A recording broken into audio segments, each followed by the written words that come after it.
prescribed drugs to treat type 2 diabetes, and a gastro-resistant tablet manufactured by Maiden Pharmaceuticals Limited, a Delhi-based company with its manufacturing unit in Haryana's Sonipat district, were among drugs found to be of poor quality during laboratory tests in Kerala on at least 5 occasions in the past 9 months.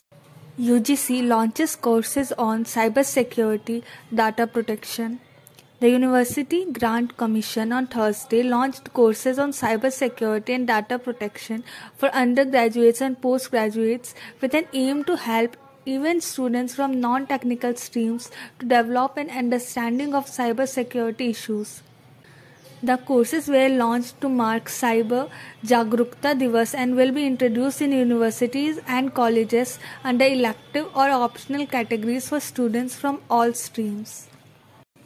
Akasha Air to allow pets in cabin cargo.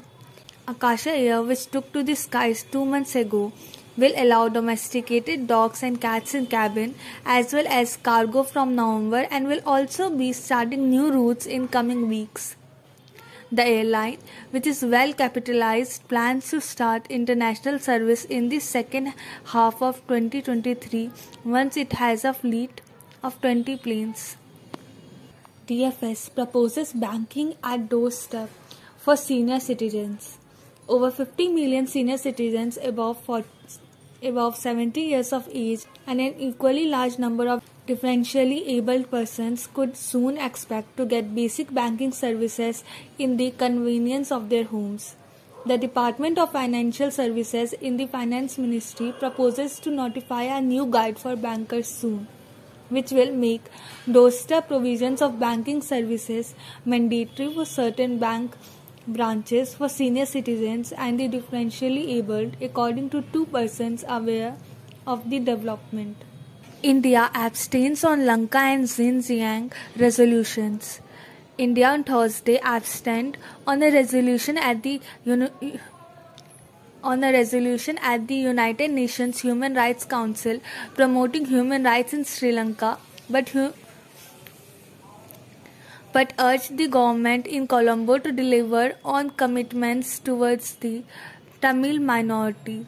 India also abstained on a draft resolution calling for a debate on the human rights situation in China's Xinjiang region, which has been in focus for a wide range of actions targeting the Uyghur minority. 2 toxic chemicals at the center of storm. With the World Health Organization issuing an alert following the deaths of 66 children in the Gambia after they used cough syrups made by an Indian firm, 2 contaminants, ethylene glycol and ethylene glycol, are at the center of investigations. This is not the first time these industrial solvents have caused fatalities. Ethylene glycol and ethylene glycol are colorless and viscous liquids which have a sweetish taste. While they are popularly used in industrial products such as paints, stationery ink, brake fluids, and antifreeze, they have been involved in several mass poisoning cases dating as far back as 1937. UK's brave man casts doubt over open borders with India. Britain's Home Secretary Suella Braverman has expressed reservations about a trade deal being negotiated by Britain and India on the grounds that it could increase immigration to the UK and go against the goals of Brexit.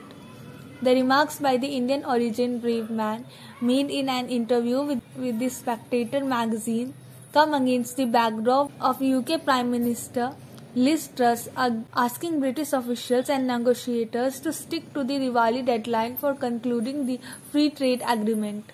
According to the Spectator, Braverman didn't sound thrilled that Truss wants the ambitious trade deal with India and is prepared to include migration in it.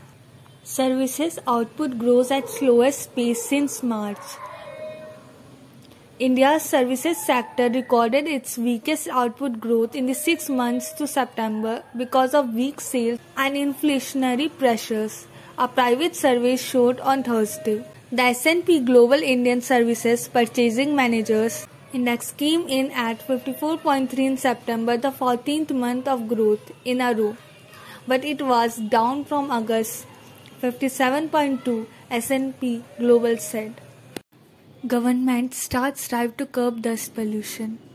Delhi Environment Minister Gopal Rai on Thursday launched a month-long anti-dust campaign and formed 586 teams to inspect construction and demolition sites around the capital and ensure that dust-related norms are being followed. According to Rai, these teams can impose fines ranging from 10,000 up to 5 lakh on violation of dust rules as per National Green Tribunal guidelines. Delhi High Court judge to head the tribunal on PFI ban.